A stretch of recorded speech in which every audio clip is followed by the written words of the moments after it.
One of the world's greatest paradoxes is that Africa has 30% of the Earth's remaining mineral resources, but has over 400 million people living in poverty. Ghana, for instance, is the world's largest exporter of gold, but we are still grappling with basic issues like sanitation and public transformation. So, is the paradox of Africa a leadership challenge? And where must we begin if we want to transform our continent and our lives? Thankfully, my guest today is an expert on leadership. He's been teaching about leadership for about 40 years. He has some 77 books in print, 24 million copies already sold, and he needs no further introduction. His name is John C. Maxwell. Sir, thank you very much for your time. It's my pleasure, Daniel. Good to be with you and all of your people. First of all, congratulations on the 50th wedding anniversary. It was just last week, we understand. That's right. You just have to be old. Okay, it's something I can aspire to, if There that's you go. all it takes. Okay, in the first place, you've done this, you've been teaching for 40 years, you've been married for 50 years, you've been alive for 72 years. How did this journey begin? It was a calling for me. When I was in my middle 20s, I really sensed that my calling in life would be to train and develop leaders. And so, because I'm so convinced that everything rises and falls on leadership, and that's true in government, that's true in education, that's true in religion, that's true in business, everything rises and falls on leadership. I committed my life to helping people learn how to lead, because if they can learn how to lead, things will get better for themselves, and even more importantly, things will get better for the people that they lead. So yes, for almost 50 years now, I've been committed to just developing and training leaders and watching them, once they learn how to lead, be more successful in their personal life and also help their people be more successful. So how did you discover that it is leadership that will help people be more successful? Well, I was at a very young age, I was very successful. I was a pastor, okay? And by the time I was 28, I had the 10th largest church in America.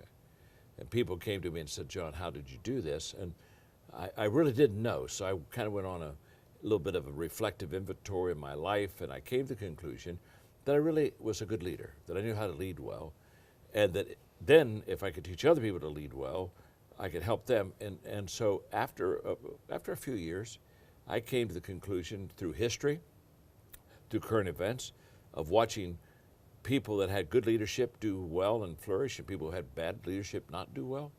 And I finally came to the conclusion, which has been substantiated all these years now. In fact, there isn't anybody I've ever known that would ever refute the idea everything rises and falls on leadership. And when leadership's good, good things happen. When leadership's bad, bad things happen. You've answered my next question for me, but I want you to shed some more light on it, because I keep coming back to that statement. Everything rises and falls on leadership. What does it mean? Well, it also means it falls. I mean, you know, in other words, the greatest blessing for a group of people is to have a good leader, because good things will happen to them. The biggest curse in people's life is to have a bad leader, because bad things will happen to them. And one of the first things a leader understands is that he or she is not only responsible for their life, but for the life of so many other people. And so leaders are either the best thing that's happening to a group of people, or to be honest with you, they're the worst thing that's happening to a group of people. So that it can rise, but also can fall if the leadership is not good. A lot of people have different ideas about it, but what would you say makes a good leader? Well, a good leader, it begins with character, being the right person on the inside. Now, I want to be very clear. Having good character doesn't mean that you're a good leader. I know a lot of people have just good character, they're just good people. I mean, it takes leadership skills to be a good leader also. But so I always say character won't make you a great leader as far as develop your leadership skills, but what it will do is it'll keep you from being a bad leader, because you show me a bad leader and I'll show you a person who has inside problems that show up on the outside. It's a character issue.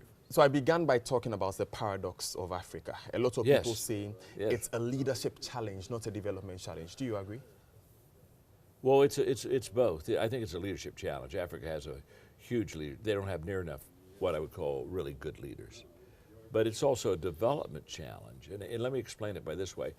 One of the common problems I find in this continent is that once a person gets in a leadership position, instead of developing and empowering other people, they hold to the power themselves. In other words, they know that if they have power, they have control, and so therefore they don't develop other leaders. They don't empower other people. Africa doesn't have what I call an empowering leadership culture. It has a follow me culture. I'm the leader, you're not, do what I say. And so therefore we have people hopelessly in line waiting for a leader to make a decision of which if the people were empowered, they could make it much better, much quicker, and help themselves. But I find that in Africa, many of the leaders hold on to power, gather power, control power, and just don't train and develop the people. And so therefore, everybody waits on the leader to do something, and if it's good, it's a good thing. If it's bad, it's a bad thing. Or they wait to occupy that position before they can do something themselves. Yes, yeah. If I ever become a leader, I'm going to do something wonderful for Africa. And I tell a person, you can do something wonderful for Africa today. You don't have to wait until you quote have a leadership position. But in this culture, the position of leadership is confused with leadership. It's possible to have the position of a leader and yet not be a good leader at all. And so it's kind of like, wow, I've got a leadership position, so you have to follow me. And I say, no, that's not a reason to follow somebody that's a leader. You follow somebody that's a leader because they're helping you and they're adding value to you and they're making things better. That's why you follow leadership. And Africa is way too position conscious and not near enough development conscious. So if we don't have the position, we just say, well, I can do nothing about it. And that never helps the culture or the society. And if we do have the position, all of a sudden, we want to hoard it and hold it onto it and control it instead of letting everybody else learn how to lead and sharing that power and allowing people to help raise themselves up to a great extent. I love how you bring it back to a shared responsibility. On my show, we often talk about striking the balance between citizens' responsibility and what leaders must do. Can you comment on that for me? Well, I think that I think the best leadership is always leadership at the lowest level possible, not the highest level possible. And so let's take in a village or a community in Africa, in Ghana. If that community has good leadership, the people in that little town, they're just going to be so much better off. The challenge is, again, you have too few leaders and you empower the few leaders too much. And so the rest of the people sit idly by hoping that a leadership decision from somewhere on top is going to have a positive effect on their life. That does not work that way. And so what we've discovered, we've trained, I'm the largest equipping leadership training organization in the world. We've trained 6 million leaders in every country of the world. So we understand training, we understand empowerment. And the first thing that we do to empower and train a leader isn't to talk to them about what they do. It's to talk to them about who they are. Who they are determines what you do. If I'm good on the inside, I'll do good things on the outside. And to be honest with you, if I'm bad on the inside, I'll be bad on the outside. I'll do bad things. And so we go for values. I mean, I've written a lot of leadership books, and people ask me sometimes, John, what's the first leadership book I should read? And I say, well, maybe the 21 Qualities of a Leader, because what you want to do is you want to strive to be the right person before you can do the right things. And this is totally missed, totally missed. It's not about who you are, it's about who you know and what you do, and it's horrible, and it's never going to work. It never has worked, it isn't going to work.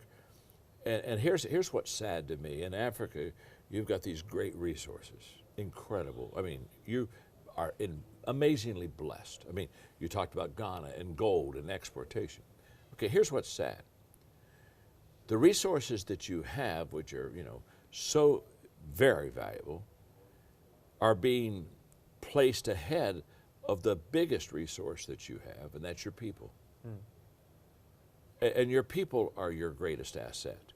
If they are trained and equipped and developed well, much greater than your natural resources. And yet, when I see Africa, I see great natural resources, and yet the people themselves are never developed to reach their potential. And I think it's just, I think it's a miss. And again, you've got to value your people as a leader. When a leader doesn't value people, instead of motivating them, they manipulate them, and that's what I see constantly. When manipulation is nothing more than a result of me valuing myself as a leader more than I value you, Daniel. If I'm in a leadership position, I have control. If I don't have good values in my life, I'm going to take advantage of you. I'm going to use you to enrich me instead of what leaders should be doing, and that is enriching their people, adding value to their people. And so that's why I truly believe until Ghana, Africa, any other country, America, it doesn't matter what country, until we understand that we start with values and we build leaders by building the inside. We want them to be bigger on the inside than they are on the outside. Let me explain something to you. If you're bigger on the inside than you're on the outside, it's only a matter of time till you become big on the outside. If you're smaller on the inside than you're on the outside, it's only a matter of time till you get smaller on the outside. Wow. That's something I'm definitely sharing whenever I have the opportunity. But one institution that really looks at building people is the church. And Ghanaians like church. 71% of us are Christian. However, a lot of complaints come that it doesn't match our levels of corruption and our economic management. Well, perhaps the saddest picture I have of not only Ghana or any country, forget just Ghana, is there a sadder picture than Christians that don't have values above those who are not Christ followers? I mean, when you look at Christ, one, he valued people. I mean, he valued everybody. And he taught great values to us. He said, in fact, he said, if we do it right, we're to be salt and light. We're to make things better. We're to make things brighter. But the moment that I'm corrupt, I don't make things better. I don't make things brighter.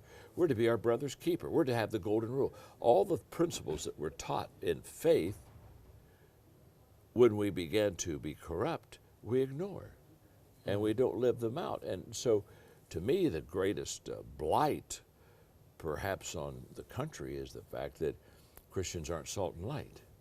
There's nothing contagious about them. There's nothing appetizing. They're not set apart. They're not different in a way that other people could say, wow, I would like to live that kind of a life. And so therefore, no credibility, no moral authority.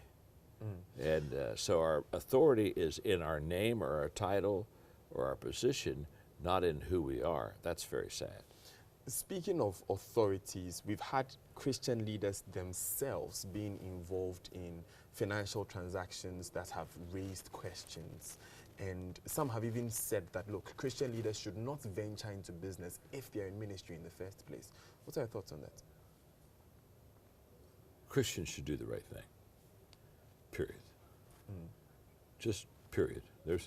It's like in America. Back in the late 1990s, if you can remember, there was the Enron scandal and all the corporations that were basically doing wrong things. And so I was asked by my publisher to write a book on business ethics. You know, I said, John, I want you to write this book on business ethics. We'll push it. And I said, I can't do that. He said, why? I said, because there's no such thing. There's no such thing as business ethics. And he countered back. He said, what do you mean? Look at all the companies that are doing the wrong thing and corrupt. I said, no, excuse me. There's no such thing as business ethics. There's just ethics, period. You either have them or you don't. No more story. You see, if I have them, it'll work in every area of my life. And if I don't have them, it won't work. Even if you're a pastor? If you're a pastor. It has nothing to do with being a pastor. Outside of having a position or title as a pastor, you have no more rights than anyone else except to serve people. Totally. Again, when my position allows me to think that I can now do what I want, and what's best for me instead of what's best for the people. I mean, you know, what did Jesus say? Jesus said, don't lord it over people, serve the people. And Jesus taught servant leadership. That's what he taught. If he were to define, if he were on your program right now and you asked Jesus define leadership, he'd say leadership is servant leadership. Well, I don't see servant leadership among most pastors and leaders. I see self-leadership. What's best for me and what can I get for myself? And the people aren't any better off at all, and it just leaves a blight on leadership. It leaves a blight on faith in the Christian community, and it's wrong. It's, you know, it's pathetic. It's, you know, you can't rationalize that away. You know, a crook is a crook. If you know, there's one guy may stand and say, I'm a crook, and there may be another person say, well, I'm a pastor. But if you're a crook, you're a crook. You just happen to have a different title, but you're still a crook. Finally, Mr. Maxwell, before you go, because we know you're a very busy man, what's your message for the country and the continent? Well, yeah, my life message is I add value to leaders who multiply value to others.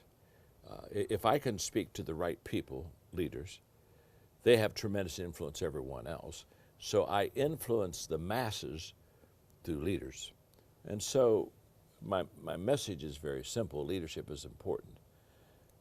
My message for Ghana is that if you really want your country changed, you're going to have to embrace good values and live them out.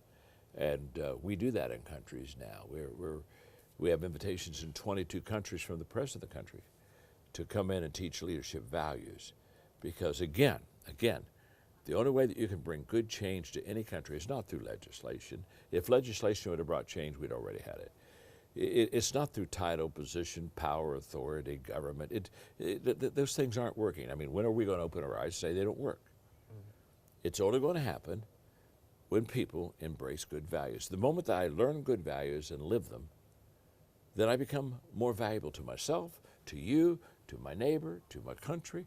Everybody wins the moment I embrace good values. So my message for Ghana is very simple. If you want positive change, then start with values and begin to practice and live out those values. That'll bring the change you need, the positive change. Thank you very, very much. Thank you for joining us, Dr. Good to be with you, Daniel. Good to have you too. So that's Dr. John Maxwell, who taught us some lessons. I hope it has blessed you as much as it has blessed me. Stay with us.